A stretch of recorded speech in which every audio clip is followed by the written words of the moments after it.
Good afternoon, this is Martin with Maya Parts. Today we want to go over a small issue that we're finding with the iPhone 11 series charge ports. Now what some of you may have discovered is that on the iPhone 11 Pro and Pro Max charge port, there's a space here that is essentially a space for a ball grid array.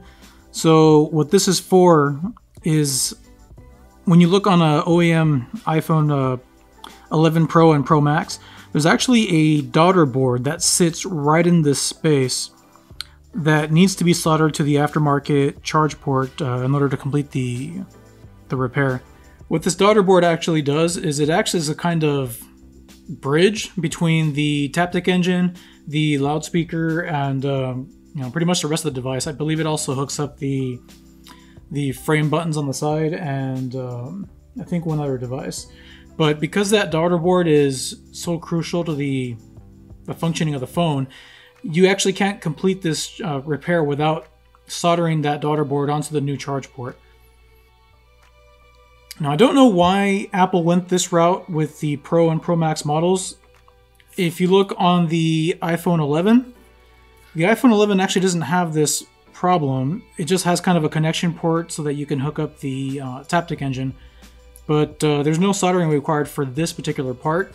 It's only for the Pro and Pro Max models that requires this.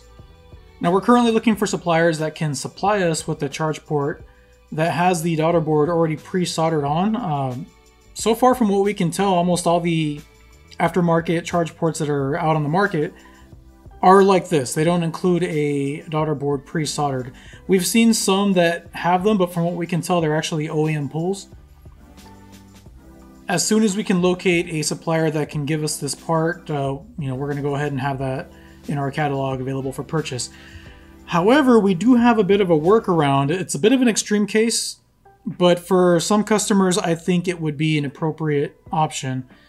And that is a replacement housing. Now, the replacement housings that we carry have all these small parts already pre-included. So that's going to be the Taptic engine, loudspeaker, the connection for the frame buttons, the wireless charging chip and NFC, as well as the charge port already pre-hooked up. Now, because it already has all these small ports pre-installed, it comes with the daughter board included and pre-installed, so it's pretty much ready to go. All you need to do is swap in the rest of the remaining parts for the housing. With the shield removed, you can actually see this daughter board kind of in action here. There's 4 ports on that daughter board to kind of link up all these different devices. So you have the connector here for the loudspeaker, the connector for the Taptic engine, a connector right here for the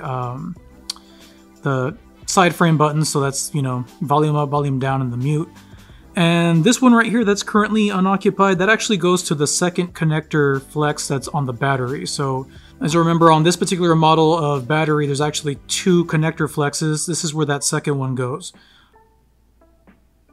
So as you can see, without this daughter board, there's really no way to reassemble this phone and have it be functional. And just for illustration here, you can kind of see exactly where that piece is missing on the charge port. So it's not a tremendously large daughter board, but it's definitely substantial compared to the rest of the part. Now, clearly a full housing restoration is a bit overkill for something that just requires, a charge port replacement. However, this is probably the only workaround that we can think of for repair shops that don't have the ability to do ball grid array soldering. It's maybe not as complex as your usual ball grid array, but for a technician that doesn't really have that skill set, something like this might be a bit prohibitive to actually complete this repair for a customer. So, unless you can do an OEM pull, I'd say this is probably the best option. You could also potentially purchase one of these parts and then actually remove the charge port from this device and then kind of harvest it that way. You would also get a loudspeaker, Taptic engine, and some other parts out of the procedure. Especially if you have a customer that needs a housing, but they don't actually need all these other parts, then you could potentially use the OEM charge port that's currently in their phone, or swap this out, or vice versa, however you want to do that. There's ways to kind of get around not needing something that's this complex or this comprehensive in order to perform that repair. As I mentioned, this is something that's specific to the Pro and Pro Max models. The iPhone 11 doesn't actually have this problem since it only uses a simple connector. And we're also, like I said, we're looking for a supplier that can provide this part with the daughter board pre-soldered on. But until that happens, this is kind of our best option for the time being. As I mentioned, most of the aftermarket charging ports that are available don't have the daughter board pre-soldered. And those that do are pretty much going for double the money. So, depending on, how you make your margins, it may not be the best option in the world. But that said, like I said, we are looking for a supplier that can provide an aftermarket solution. It's possible that maybe just the way the board is configured might be hard to come by from an aftermarket supplier, which would explain all the OEM pulls that are going around. But of course, once we locate one, we'll keep you informed. Stay subscribed to Maya Parts and keep an eye on our website for all the latest parts that we make available. Thank you and have a great day.